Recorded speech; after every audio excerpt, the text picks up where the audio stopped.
Hey y'all, how you doing today? Hopefully you're having a good day. I'm out for my end of day walk. Give me a chance to kind of process the day. Give me a chance to get some fresh air, get that blood moving a little bit after being in a school all day.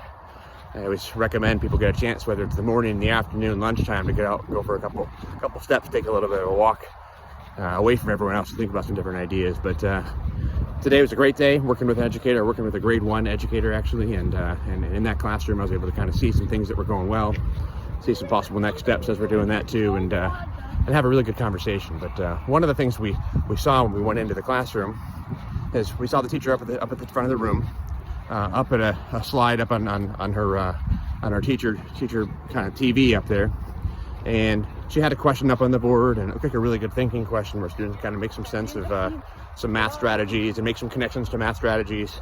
And she actually had an answer written up on the board, a full sentence, comparing two different strategies, and it was a really thoughtful strategy, actually really thoughtful connection between the two different strategies, which is what we want to see happen in math classes.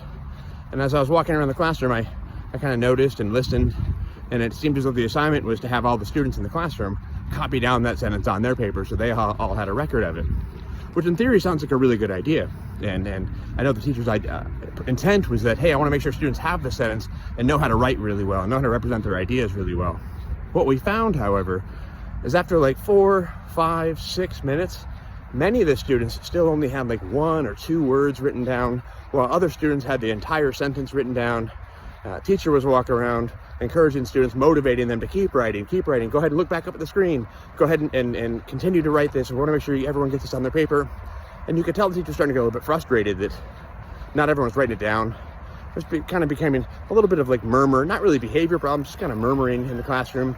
Just kind of kids kind of getting distracted after a few minutes, again, like 4, 5, 6 minutes of like what was supposed to be a quick little, hey, let's jot this sentence down. And again, as I was looking around, I could see some kids were done, some kids were not. Most kids actually were not, and it seemed as though some of the kids were having a hard time actually writing down. Again, this happened to be a grade 1 classroom, but this could be any classroom that we have. And thinking about, okay, is it an OT issue where students have a hard time writing, or possibly is it a situation where maybe I'm asking them to write too much, or even just writing a little bit is something that really isn't keeping their attention, they don't have that motivation to keep writing.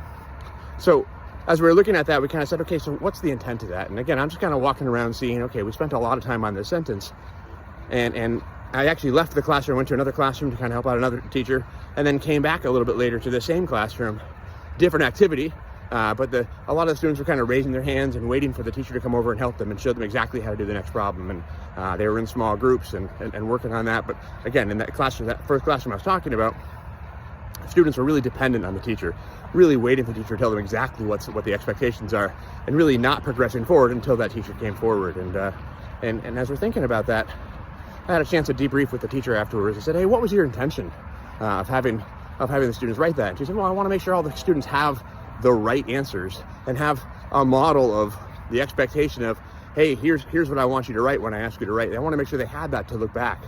And then I said, okay, well, how do you think that went? She said, well, it's kind of hard because kids didn't write it down. I'm not sure if they didn't know how to. I'm not sure if they didn't want to, but they just didn't write it down, or didn't write it down correctly, or wrote it in the wrong spot. And we kind of troubleshot for a little bit back and forth, trying to figure out, hey, what are some of the things we could have done instead to really utilize that time and make it really more effective?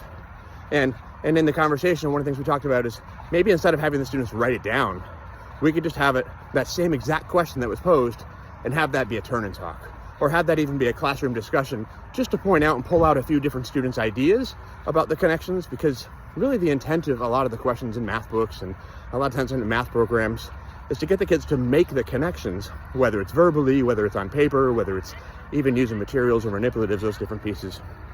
So those are things that really, that's the intent of that connection piece. Not always necessarily having kids write down in perfect sentences. Yes, of course, we want students to have writing skills, but in the math class during that time, it might not be the time when we're working on handwriting, or it might not be the time when we're working on, again, OT issues or OT challenges. It should be more of a time of, let's make those connections.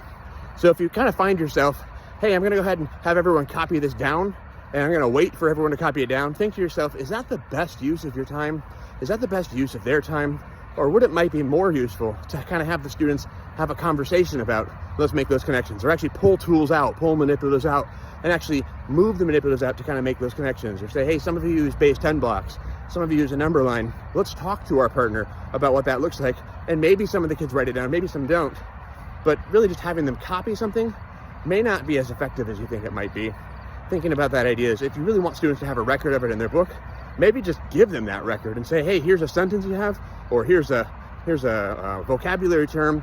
Here, I'm gonna put this in your book for you. So if you want the resource later, you can, but we don't need to use everyone's time in class to have everyone copy it down with that piece.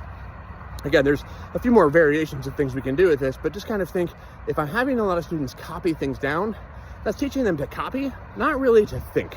Teaching them to mimic, not really to think. And we want to be thoughtful about, like, how do I get kids to actually do the thinking as opposed to waiting for me to tell them to what the right answer is. And I brought up the fact that I came back to the classroom later. I brought that up because sometimes when I teach the kids to copy, they've learned to be dependent on me. They've learned that they need to wait for me to tell them how to do it, as opposed to learning how to do things on their own and try things on their own. So again, in that particular case, when I came back to that classroom, we saw a lot of the students were waiting for the teacher to tell them exactly what to do, tell them the next step, tell them the next process, because they haven't really learned that productive struggle. They haven't learned how to do things on their own. So if you find yourself asking students to copy things, maybe stop for a minute and rethink, is there another way I could kind of have students interact with that math or that thinking? Hopefully that helps. Let me know in the comments, reach out, let me know if it works or doesn't work. Have a good one, everyone. Talk to you later.